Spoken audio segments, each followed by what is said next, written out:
Hi guys, welcome back to my YouTube channel. My name is Fencer Petla, aka Mr. Pro Shot, and welcome to the Pro View. In today's video, we're going to be talking about the 50mm f1.8, or other people know it as the Nifty 50. This little baby, Nifty 50. It's an f1.8 lens. One of the reasons why I would suggest you get this lens is that it's very inexpensive. This lens, you can get it brand new for probably around 1.5 to 1.8 depending on where you get it. One of the places I suggest you can get it from is Takealot. You can go have a look for it and Takealot and get it delivered to your door. One of the other things is that this is a very tiny lens. It takes a very tiny footprint in your bag, so meaning even if you get this, it doesn't take up that much space in your bag. Even if you're a professional photographer who has other good glasses, is a nice handy lens for you to have in your bag for you to shoot.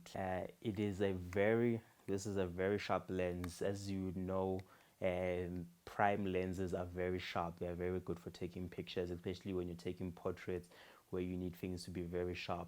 Your prime lenses are more sharp than your normal zoom lenses, so this 50mm lens is very sharp, takes very good portraits. It is a very versatile lens. You can use this lens for taking portraits, you can use it for shooting videos, whatever you need to do with it. You can also use it for low light photography or for your portraits in golden hour to try get that beautiful bokeh.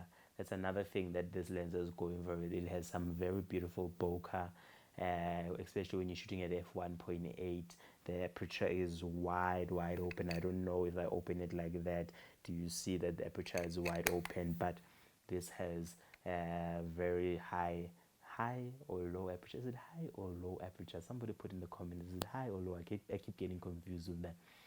But yes, it has a very low aperture in f1.8, so you can open a lot to let in a lot of light. So this is good for low light photography and for your portrait sessions when you want to get that beautiful bokeh on the sides, which some people, if you're a beginner photographer, are gonna say the blur on the sides, or this professional photographers call it bokeh. This is a beautiful lens for bokeh, especially when you're starting out as a photographer.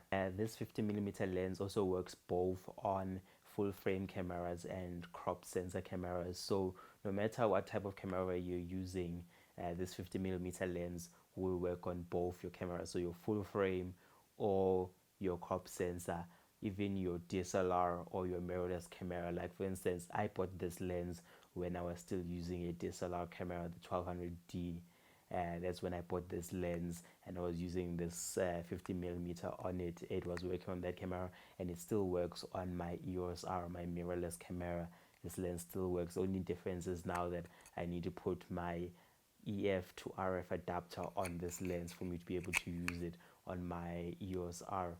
But it's still a very handy lens to have for me when I need to take portrait pictures, or I need a nice good lens for low light. Because currently the lens that I'm using as I'm shooting this video is a 24 to 105 f4 all the way. F4 all the way. When I mean f4 all the way, meaning when I zoom in and out, it's gonna stay at f4. So when I zoom in from 24mm all the way to 105, it's gonna stay constant. The aperture is gonna stay constant all the way through. Whereas if your lens doesn't have a constant aperture, you'll zoom in from when you're at 24mm and you zoom in all the way to to 105 millimeters. You would have gone from 24. You would have gone from f4 all the way to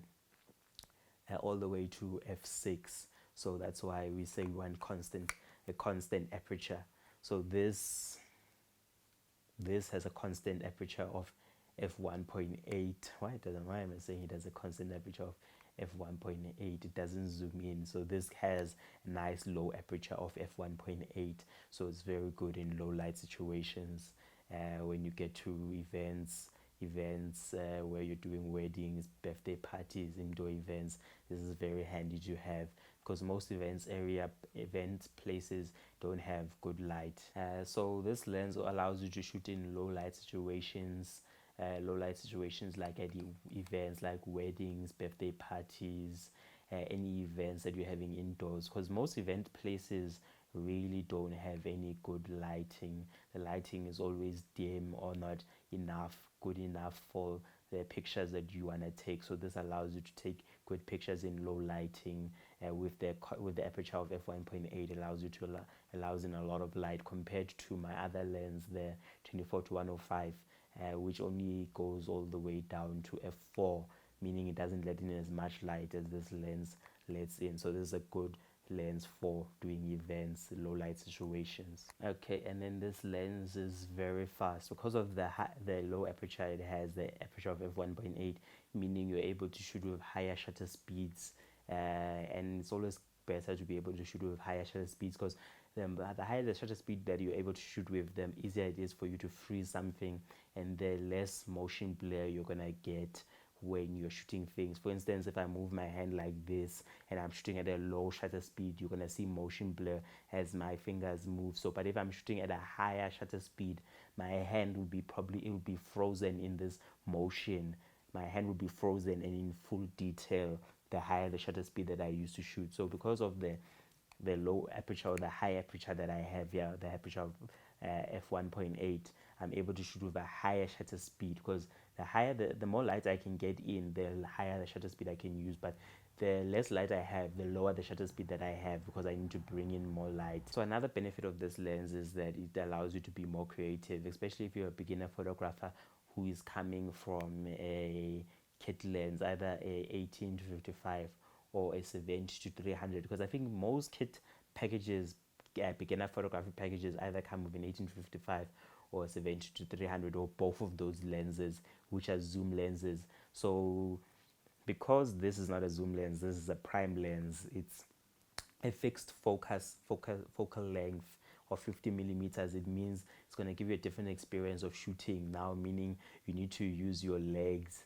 as the use your legs for zooming in and out. So meaning you need to physically move your body to zoom in and out to get different angles, different compositions. If you want to get closer to a person, you need to physically get closer with the camera to the person. If you want to zoom out, you physically need to move out. So it's going to give you it's going to expose you to getting different shots, different compositions, and positioning your camera in different ways. It opens your mind to new ideas that you can get using a 50mm, guys. Yeah, so guys, I hope you learned something from this video about the 50mm or the Nifty 50, guys. If you did, please do leave a like, a comment, and I'll catch you guys in the next video. Until then, being Mr. ProShot, and I'll catch you in the next video.